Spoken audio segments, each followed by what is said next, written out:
poliovirus capsid is composed of 4 different polypeptides. Then we talk about capsid, which is in the Latin word meaning box. That's the capsid right there on the table. That's the protein shell surrounding the genome. Again, the poliovirus image on the upper right. The capsid is shown there, and inside, of course.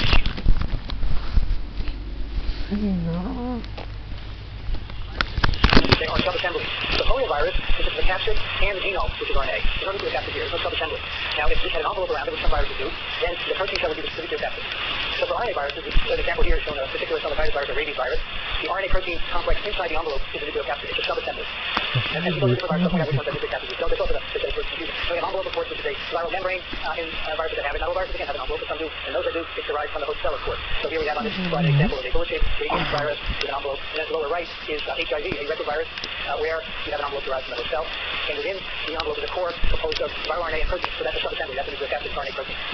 The term that I've already used a lot in this course, virion. I've said virus particle and virion. When I say virion, it means the infected virus particle. Remember, not all virus particles have the main cells are infected. Some of them are broken, some of them are mutated. The virus particle is named for oral, and virion is the infected virus. I do anyway. Not everybody uses it that way, but I think that's the way it should be used.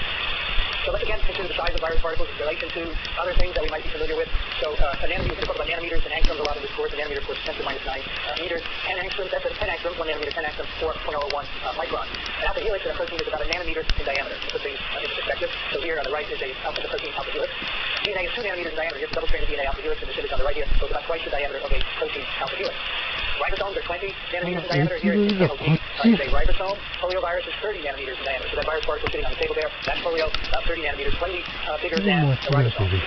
Most viruses are from 20 to, say, 250 or so nanometers in diameter, but there are some that are bigger.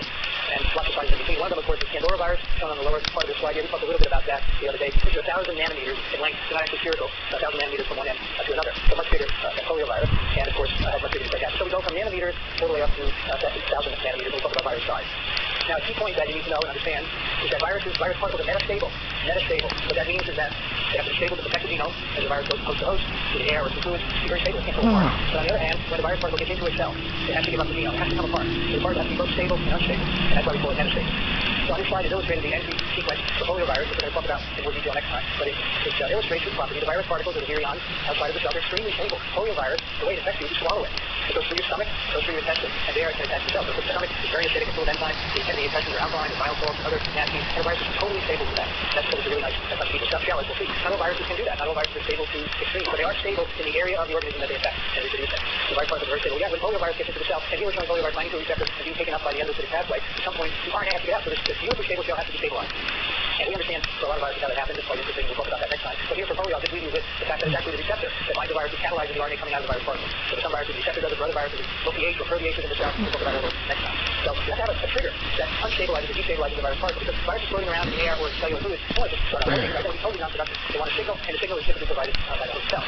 Now, going into metastability a little more, so we understand, now you know on the surface what it means. So let's go at the molecular level what metastability means. It means that the virus particles have not attained their minimum free energy conformation.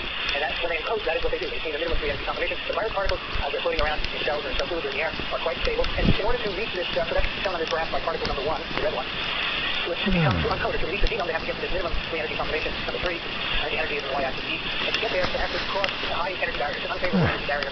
So in order to get over that, and that makes a lot of sense to have that high energy barrier so that the viruses don't spontaneously get to that low energy situation. So there's some high energy barrier that requires energy to put it into the system. That's shown by this intermediate 2 here. And where the energy comes from is exploded particles were in the center. When the virus particles are put together, energy goes into them, and we call it spring-loaded as a result. But the spring, the virus particles are spring. You have the right trigger, pump the spring, the virus particles are code. So the energy will be released, and minimum free energy will be retained. So that energy put into the virus particles is used for disassembly, so the virus getting less stable. Again, when the cell provides the right signal. The receptor can be some intracellular condition. That's the subject of our next discussion on Wednesday. But it has to be associated with the cell because again, you don't want virus particles uncoding. If there's no cell around, you pick up the genome and replicate. So virus particles are metastable. Now, how can they be metastable? How can you design something that's incredibly stable at low pHs and bile salts and high pH and so forth, even high temperatures for some viruses? How can you design that? Well, that's because virus particles are made to be very, very stable by taking many identical proteins and repeating them over and over to generate symmetry. And that gives you lots of contacts between the proteins, and that gives you a very stable structure. So created by symmetrical arrangements of many identical proteins to provide natural contact. You don't build that virus particle using 20 different proteins. You take 1 or 2 proteins and repeat them over and over. Now when you get natural interactions between them, you get really stable particles. So that's how you make a stable structure. An unstable structure results from that because those proteins are not ever, very rarely, covalently bound together. Never say never in science because those are receptors. But in biology, most of the time, the parts of virus proteins that make up the particles are rarely covalently bound. So that means they can come apart readily. And that's how they come apart upon infection. Upon the provision of a signal, not just spontaneously uncode, on the provision of a signal, the proteins will come apart because the energy goes into them and releases the genome. So that's the basis for metastability. And we'll look at this a little bit more next time when we talk about encoding, and we'll also revisit it when we talk about how viruses are put together. So this concept of metastability is very important. So let's have a question about it. That viral capsids are metastable because they must protect the viral genome outside of the cell. They must come apart and release the genome in the cell. They have not obtained a minimum free energy confirmation. They're spring-loaded for all of the above. So the answer is E, all of the above are correct. Close to the dot. They have to protect the genome outside of the cell. That's when they're stable. They come apart to release the genome. They're unstable. So the two of them, metastability. They have not obtained a minimum free energy confirmation. That's part of the definition. And they are spring-loaded. All of those are correct. So we're going to talk a lot about the structures of viruses obviously here. And I'm going to tell you about the tools of structural biology that are used. And I listed here electron microscopy, simply looking at particles from years from the 30s up until the 70s, gave us a lot of information. X-ray crystallography, first used for viruses in the 1970s, gave us detailed atomic level information about how viruses are made up. Cryo-electron microscopy, cryo-EM, we'll talk about that today, and X-ray crystallography, and nuclear magnetic resonance, or NMR. I'm going to talk about X-ray crystallography and cryo-EM, mostly a little bit about electron microscopy. We'll take it to this 24 chapter 4 in the textbook deals with that. Now, the modern era of structural virology, when we get to understand how viruses are built, starts in the 1940s. Take the first picture of the virus particle. Here's the article, German, if you'd like to read it. It's online. You can actually see with microscopes if you're in Munich in the technical museum there. Anyway, this is a bacterium infected with bacteriophage. That's why the first electron micrograph. And as I said, the first time we saw that they're particles. We didn't know they actually were, we thought they might be lipids. Now, electron microscopy works. You have to give contrast to the virus because biological materials don't have a lot of inherent contrast, whether it be a virus or a cell. You usually have to do something to provide contrast. So microscopy, you stain things to see them. For viruses, to do electron microscopy, we have to stain them as well. And we use electron dense materials. So you see virus particles stained with electron dense materials that will repel the electron. You're seeing a negative image of the virus particle. And things like urine elastase phosphoconjugate electron translucent material.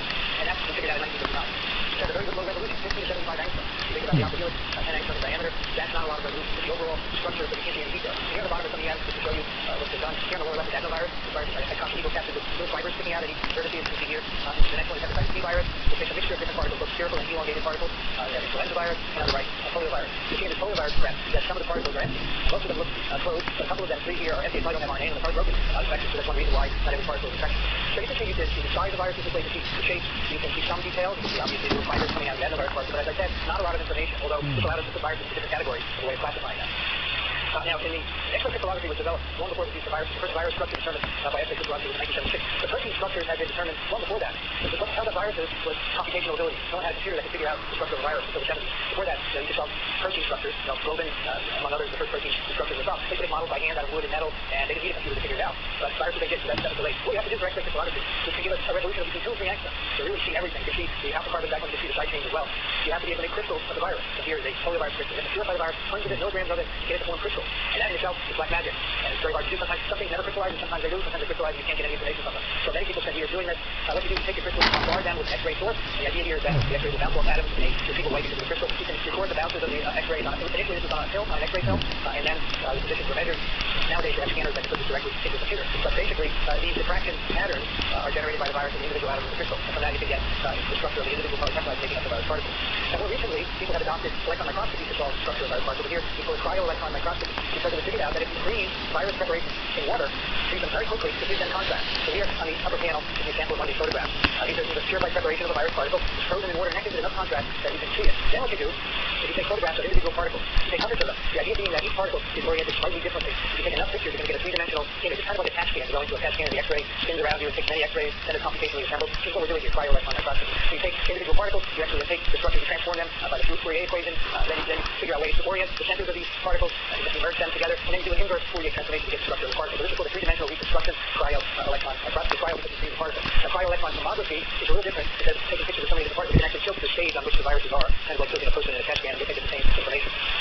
Now, in 1985, the structure of poliovirus was solved at 2.9 angstrom resolution by X-ray crystallography. That's the structure on the left here, and if you draw, of course, on the computer, you get a set of coordinates when you do three-dimensional structures, X, Y, Z coordinates for every atom. So you can use the graphics computer to make images and color them the way you want. Here, this structure of poliovirus, you can see where every atom is in 3 dimensions. Now, on the right is just for comparison a cryo-EM structure of poliovirus. This is done in a separate study. This is at a resolution 20 angstrom. So you can see the surface of the particle, you can see surface features of it, but you can't see the details. There's just not enough resolution here in 20 angstrom. Now, cryo-EM is really much easier than X-ray crystallography because you have to make crystals. You see the purified virus preparation and freezing it, collecting the data. And this can be done very, very quickly. And the resolution now has improved largely by improvements in the computer programs that are used to analyze the data. So here's an example of a study published last year. This is Zika virus. The structure is done by cryo-EM. So Zika virus became a global issue mid-2015, end of 2015. This was published in March of 2016, 6 months. And 3.8 angstrom resolution. That's how fast you can do this now. So as soon as some new virus comes out that's really interesting, you can jump on the laboratory and do this. This was published on the Boston Laboratory at Purdue University, March 2016. Again, cryo-EM, 3.8 angstrom. You can see everything at that resolution. I made these 2 images myself. You can get free software to manipulate the data on the left. I made a space filling image. You mix up with every atom made of sphere and colored the different polypeptides differently. You can see